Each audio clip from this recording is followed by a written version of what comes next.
আইনি জটিলতায় কয়লা আমদানি আদালতে ঝুলে থাকায় মাতারবাড়ি কয়লা বিদ্যুৎ কেন্দ্রের উৎপাদন চালু রাখা নিয়ে চরম আশঙ্কা তৈরি হয়েছিল। কারণ বিদ্যুৎ কেন্দ্রে বর্তমানে কয়লা মজুত রয়েছে আর মাত্র মাসখানেকের।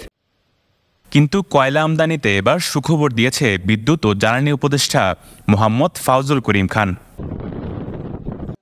শনিবার মাতারবাড়ি কয়লা বিদ্যুৎ কেন্দ্র পরিদর্শন শেষে সাংবাদিকদের জানান, কয়লা আমদানি নিয়ে আদালতের যে নিষেধাজ্ঞা ছিল সেটি স্থগিত করা হয়েছে।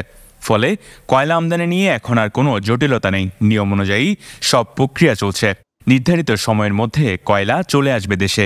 আমি জানি এক পাশের আছে, তো ওখানে যেটা সমস্যা হয়েছিল যে ওখানে দুজন সরবরাহের প্রস্তাব দিয়েছিলেন। তারা আদালতে গেছিলেন, এক পক্ষ আদালতে, এবং খুব প্রভাবশালী, আমার কারোর নাম বলা আমার উদ্দেশ্য না, তারা আদালতে গেছিলেন। তো আদালত থেকে এইটার একটা নির্দেশনা আসছে। তো এখন এটা মানে ওই যে এক পক্ষ যে করছেন সেই দাবিটা নাকচ হয়ে গেছে। তো সুতরাং এখন আমাদের কয়লা কেনার পেছনে, কয়লা কেনার পথে আর কোনো বাধা নেই।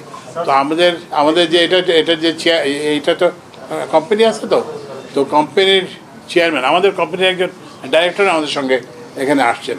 তো ওনারা মিলে এটা সহসা একটা সিদ্ধান্ত দেবেন, এবং কয়লার ব্যাপারে একটা সিদ্ধান্ত হবে। শহরের হিলডাউন সার্কিট হাউসে মতবিনিময় সভায় উপদেষ্টা বলেন, মহেশখালীতে গত সরকার প্রকল্প বিলাস চালিয়েছে, যে কারণে জনকল্যাণে আসেনি এরকম হাজার হাজার কোটি টাকার প্রকল্প নিয়েছে লুটপাটের জন্য।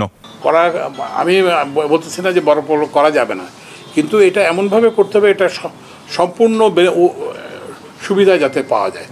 তো এইভাবে এটা খণ্ডিতভাবে একটা বিশাল জায়গা ধরে, এবং এই জায়গাগুলো তো মানুষের জায়গা ছিল, তো মানুষের জায়গা এগুলো নেওয়া হয়েছে।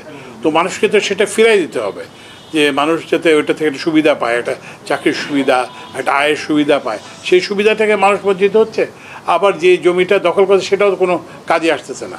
ওখানে তো একটা ফাঁকা জায়গার মধ্যে একটা পাওয়ার প্ল্যান্ট আছে আর কয়েকটা বিল্ডিং আছে। তো এইগুলো থেকে আমরা একটা যে উন্নয়নের যে একটা প্রকল্প বিলাস আমাদের মধ্যে হচ্ছে, তো এটা আমরা চেষ্টা করবো এটা থেকে বেরিয়ে আসতে আর কি। তো এখন হচ্ছে কি, প্রকল্প হলে কি সবারই সুবিধা, বিদেশি যারা দাতা তাদেরও সুবিধা, প্রকল্প যারা করেন তাদেরও সুবিধা, প্রকল্প যারা কন্ট্রাক্টর তাদেরও সুবিধা। কিন্তু ওই যে যার সুবিধা না, যার সুবিধার জন্য প্রকল্প করা হয়, সাধারণ মানুষ তাদের কোনো সুবিধা নেই আর কি।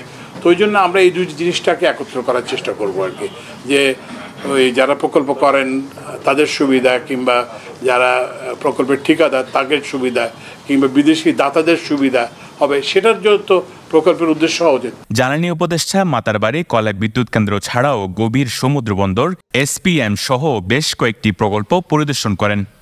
শিহাব আবরার, পেনোয়া নিউজ।